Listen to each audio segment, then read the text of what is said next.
সারা ওয়ার্ল্ডের যুবক যুবতীদের দিকে তাকান। তাদেরকে প্রথমত জীবনের উদ্দেশ্য থেকে সরিয়ে দেওয়া হয়েছে। তাদের মধ্যে বেশিরভাগ মানুষ এখন নিজেদের জীবনের উদ্দেশ্য সম্পর্কে সচেতন নয়, এবং স্পেশালি মুসলিমদের ইয়াং জেনারেশন সচেতন নয়। তাদেরকে দুনিয়াবি সাফল্যের পিছনে ছোটানো হচ্ছে, বস্তুবাদিতার পিছনে ছোটানো হচ্ছে, বোঝানো হচ্ছে যে আপনাকে একটা বড় বাড়ি করতে হবে, গাড়ি করতে হবে, টাকা পয়সা আর্ন করতে হবে, জমি জমা করতে হবে, ব্যাংক ব্যালেন্স করতে হবে, স্ট্যাটাস বাড়াতে হবে, এটাই আপনার জীবনে প্রতিষ্ঠিত হওয়ার মূল মানদণ্ড, তাই না? এটা বোঝানো হচ্ছে এবং সবাই এটা হজম করে ফেলেছে। কিন্তু এটা কিন্তু সবাই হজম করে ফেলেছে। আমরা জানি এটাই জীবনে কিছু করতে হবে, নিজের পায়ে দাঁড়াতে হবে, এই জিনিসগুলো চাই আমার। এটা পেতে গিয়ে যদি দিনকে আমাকে অ্যাভয়েড করতে হয়, কম নামাজ পড়তে হয়, দাড়ি নাও রাখতে হয়, টাকা নিচে কাপড় পরতে হয়, কোনো সমস্যা নেই, সমস্যা কিছু নেই। এরকম সেন্টিমেন্ট তৈরি হয়ে গেছে আমাদের আর কি। আবার অ্যাট দ্য সেম টাইম এই যুব সমাজদের একটা অংশকে দেখবেন আপনি অহেতুক কিছু পড়াশোনার পিছনে ব্যস্ত রাখা হয়েছে, সময়ের অপচয়ের পিছনে ব্যস্ত রাখা হয়েছে, মাদক দ্রব্যকে সহজলভ্য করে দেওয়া হয়েছে। এবং আপনি প্রচুর যুবককে দেখবেন যারা মাদকাসক্ত, এদেরকে দেখবেন আপনি পর্নোগ্রাফিতে আসক্ত রাখা হয়েছে। এবং তাদের এই আসক্তির ফলে তাদের অন্তরের যে ঈমান আর নূর, এই আত্মাটা কিন্তু মরে গেছে। একটা মেয়েকে তারা মেয়ে মনে করে না, একটা দেহে গোষ্ঠের টুকরা মনে করে, দ্যাটস অল। এবং এই পর্ন মেয়েদের মধ্যেও ছড়িয়ে দেওয়া হয়েছে। মেয়েদেরকে বোঝানো হয়েছে যে তোমরা আর পুরুষরা সমান, নারী পুরুষ সমান, কোনো পার্থক্য নেই, অতএব তুমি তার সাথে ফ্রি মিক্সিংয়ে চলতে পারবে।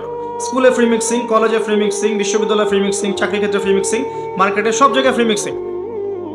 এবং বোঝানো হচ্ছে ফ্রি মিক্সিংয়ে চললেও একটা মেয়েটিকে খারাপ নজর আবার দেখতে পারবেন না, দেখলে আপনাকে আইনের আওতায় আনা হবে।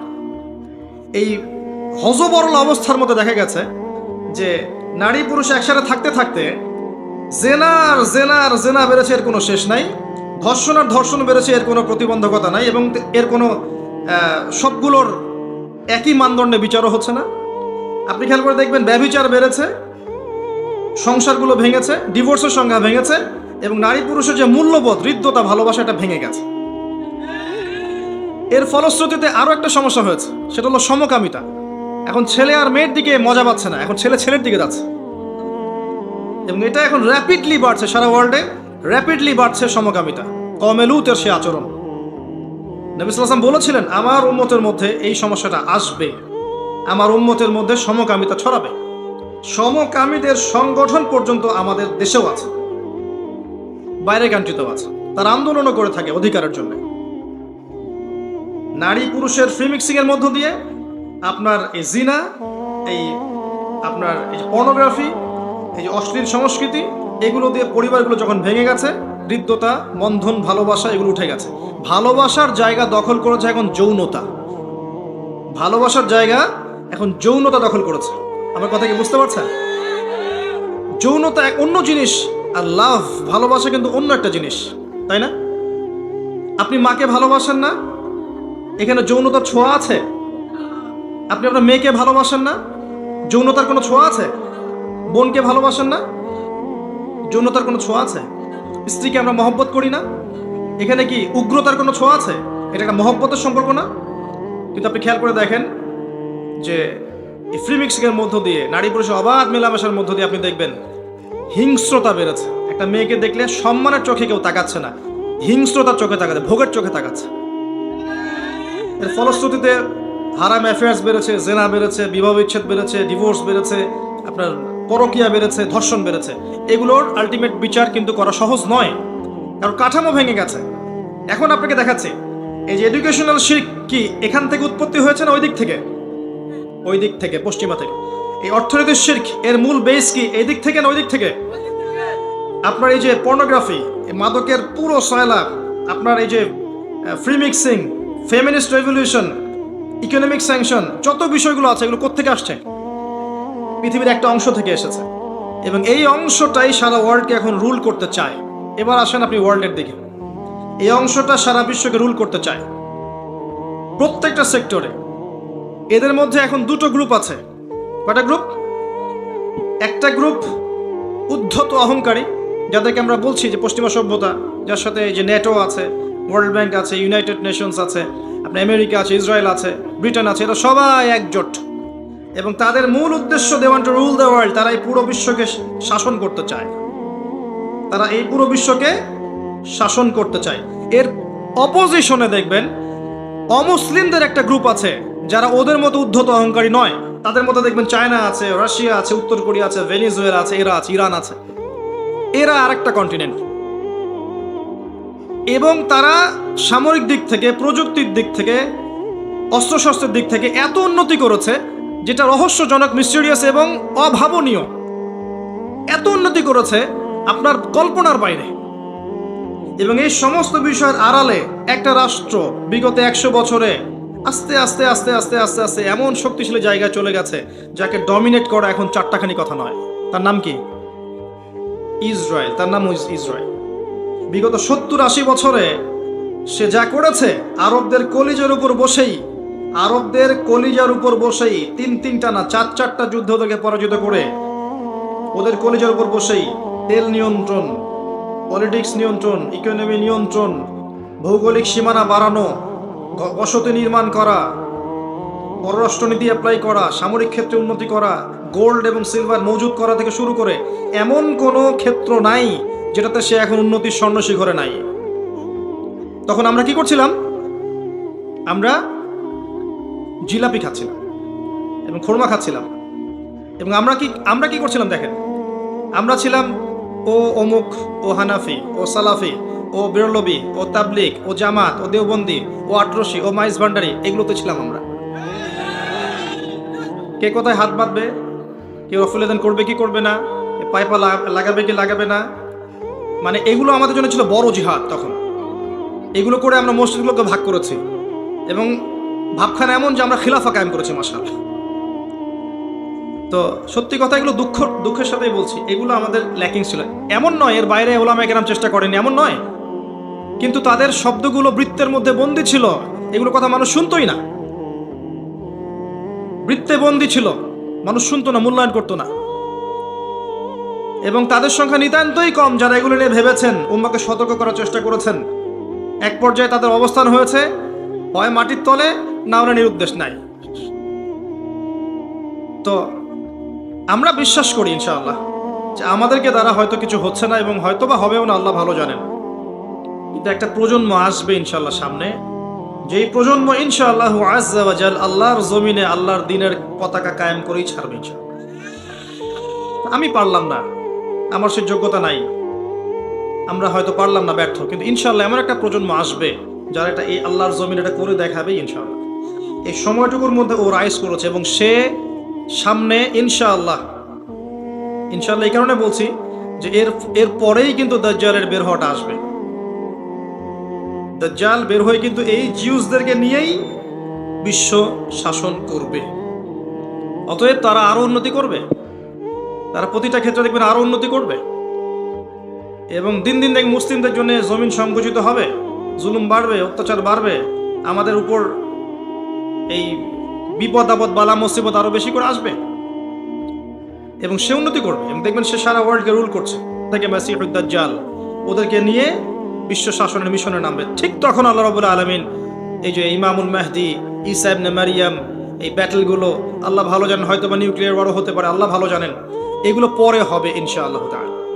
এবং আল্লাহ পাক ওই সত্য মাসিহের হাত দিয়ে এই মিথ্যা মাসিহুদ দাজ্জালকে হত্যা করাবেন ইনশাআল্লাহ। জায়গা পর্যন্ত হাদিসে লেখা আছে প্যালেস্টাইনের বাবে লুদ, এই জায়গায় দাজ্জালকে হত্যা করা হবে ইনশাআল্লাহ। এটা হবে। তারপরে প্যালেস্টাইন, এই জেরুজালেম থেকেই ঈসা ইবনে মারিয়াম সারা ওয়ার্ল্ড ইসলামিক খেলাফা কায়েম করবেন। আর ঈসা ইবনে মারিয়াম শেষ জামানার সবচেয়ে ভাইটাল চরিত্র, তিনি সবচেয়ে ভাইটাল চরিত্র, কারণ তিনি জেরুজালেম থেকে সারা ওয়ার্ল্ড ইসলামী খেলাফা কায়েম করবেন। ইমামুল মাহদির মৃত্যু তার আগে হয়ে যাবে এবং তিনি 40 বছর পর্যন্ত সারা ওয়ার্ল্ডে ইসলামী খেলাফা রাখবেন। এরপরে এমন একটা যুগ আসবে যেই যুগের মানুষরা রাস্তাঘাটে দাঁড়িয়ে জেনা করবে, এদের সামনে পশ্চিম দিক থেকে সূর্য ওঠে কিয়ামত হবে ইনশাআল্লাহ। আমরা ওই যুগ দেখতে চাই না, ওদের অন্তর্ভুক্ত হতে চাই না। যখন ঈসা ইবনে মারিয়ামের হাতে এই ওয়ার্ল্ডের ক্ষমতা আসবে, তখন আপনি দেখবেন এই ওয়ার্ল্ডের মধ্যে কোনো জুলুম থাকবে না ইনশাআল্লাহ, কোনো পাপাচার থাকবে না, কোনো দুর্নীতি থাকবে না, করাপশন থাকবে না, কোনো জালেমের আগ্রাসন থাকবে না ইনশাআল্লাহ আজ্জা ওয়া জাল। এটা হতে যাচ্ছে ওয়ার্ল্ডে।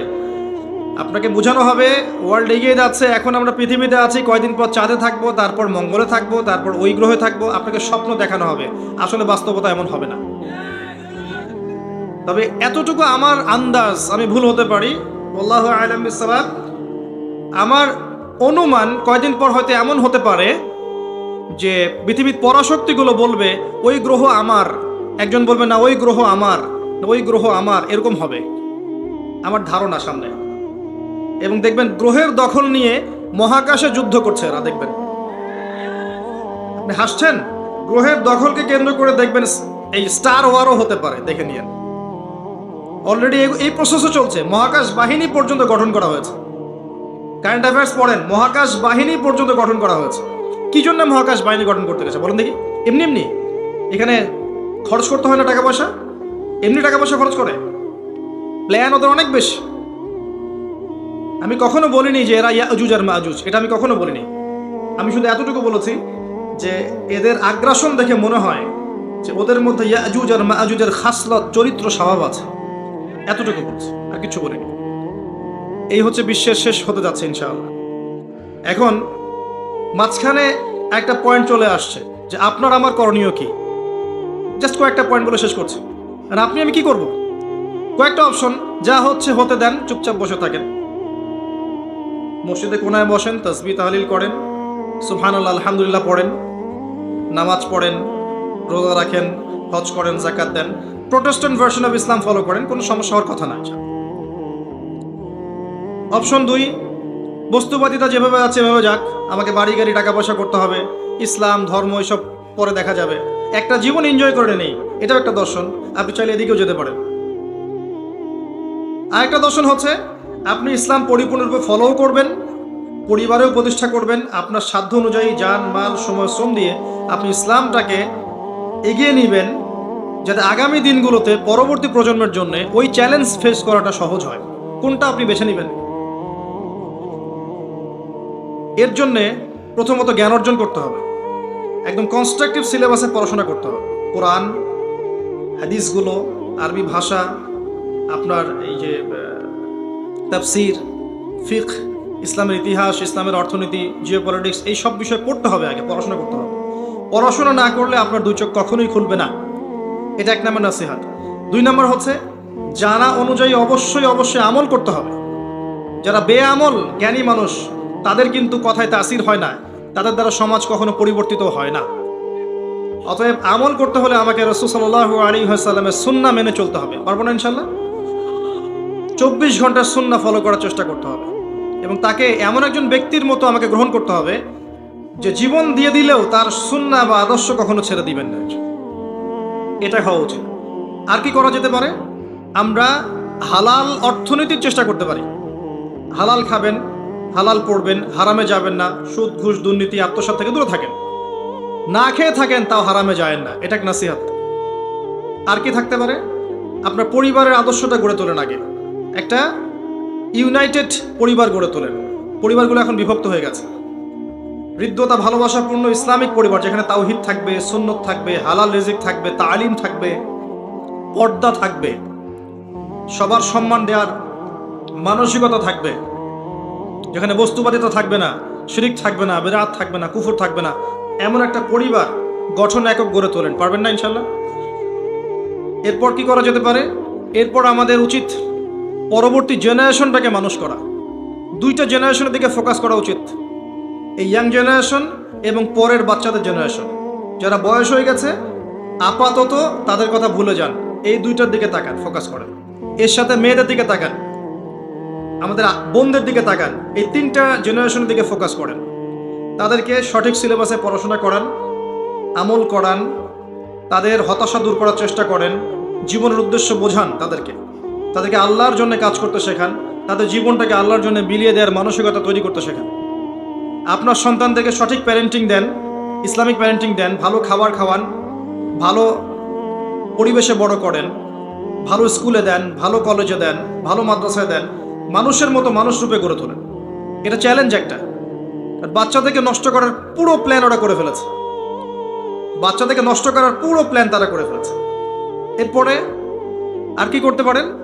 আরেকটা কাজ ইম্পর্টেন্ট, আপনাকে আল্লাহ পাক যে প্রতিভা দিয়েছেন, আপনার জান মাল সময় শ্রম, আপনি বলতে পারলে বলেন, লিখতে পারলে লিখেন, আপনি ইউনাইটেড করতে পারলে করেন, আপনি যা পারেন, কলাম লিখেন, বই লিখেন, কিছু বলেন, অনলাইনে কাজ করেন, অফলাইনে কাজ করেন, দাওয়াতের মেহনত করেন, আল্লাহর পরে সময় দেন, যেটা আপনাকে আল্লাহ পাক প্রতিভা দিয়েছেন, সম্পদ থাকলে সম্পদ দিয়ে, সময় থাকলে সময় দিয়ে, মেধা থাকলে মেধা দিয়ে, শ্রম থাকলে শ্রম দিয়ে আপনি দিনটাকে এগিয়ে নেন, দিনের খেদমত করার চেষ্টা করেন। আপনার ছোট ছোট খেদমত ইনশাআল্লাহ দেখবেন পরকালে অনেক বড় জাযা আপনি পাবেন, এবং ইসলাম এই ছোট ছোট খেদমতের বলে এগিয়ে যাবে ইনশাআল্লাহ তাআলা। আর দুটা কথা বলে শেষ করছি। সাস্টেইনেবল সম্পত্তি করেন, এমন কোনো জায়গায় সম্পদ ফেলে রাখবেন না যেটা নষ্ট হয়ে যাওয়ার আশঙ্কা আছে। সাস্টেইনেবল সম্পত্তি করতে শেখেন। এটা যারা ইকোনমিক্স বোঝেন তাদেরকে জিজ্ঞাসা করে নেবেন যে কোন কোন সেক্টরে আমি ইনভেস্ট করলে আমার সম্পদটা স্থায়ী রূপ লাভ করবে, পড়ে যাবে না, ধসে যাবে না, নষ্ট হয়ে যাবে না। জমি কিনে রাখতে পারেন, ফর এক্সাম্পল। গোল্ড এবং সিলভারে রাখতে পারেন, এক্সাম্পল। আপনি চাইলে ব্যবসা ইনভেস্ট করতে পারেন। যেগুলো সাস্টেইন করবে, যেগুলোর মান পড়বে না, বাড়বে, এরকম জায়গায় আপনি সম্পত্তি রাখার চেষ্টা করেন, লাভবান হবেন ইনশাআল্লাহ। আদারওয়াইজ আপনি লস করবেন। বিশ্ব ওইদিকে এগিয়ে যাচ্ছে, আপনি লস করতে পারেন, তখন মেইল করবেন না যে ভাই কি করবো এখন। নাসিহত। আর একটা পয়েন্ট বলছি, শেষ করছি, লাস্ট পয়েন্ট। এটা আমি চিন্তা করতে করতে এসেছিলাম। খাবারের ব্যাপারে সচেতন থাকেন, ম্যানুফ্যাকচার ফুডগুলো ত্যাগ করেন, হোমমেড ফ্রেশ খাবারগুলো খান।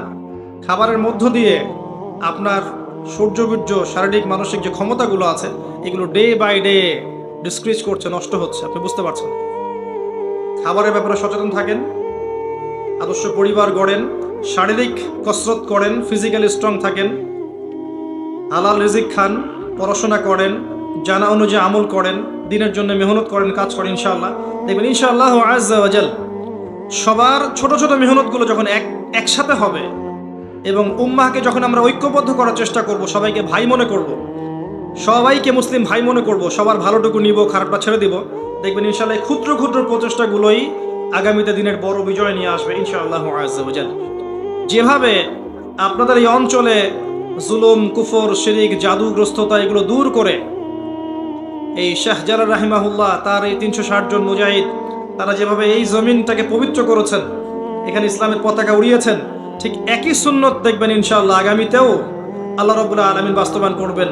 সারা বিশ্বের এই কুফর এবং শিরিক এবং জুলুম অত্যাচার রাহাজানি দূর হয়ে ইনশাআল্লাহ দেখবেন কালিমার পতাকা বিশ্বে উড়বেই ইনশাআল্লাহ। মাঝখানের এই সময়টুকুতে আমাদেরকে অধ্যবসায়ের সাথে, ধৈর্যের সাথে, মধ্যম পন্থায়, চরমপন্থী না হয়ে, উগ্রপন্থী না হয় এবং শৈথিল্যবাদী না হয়ে দেশকে, রাষ্ট্রকে, উম্মাকে, আমাদের পরিবারকে, সমাজকে এগিয়ে নিতে হবে। আল্লাহ পাক আমাদের সবাইকে তৌফিক লাভে ধন্য করুন, আমিন। আমরা পারবো না ইনশাআল্লাহ, ইনশাআল্লাহ আজ্জা ওয়া জাল।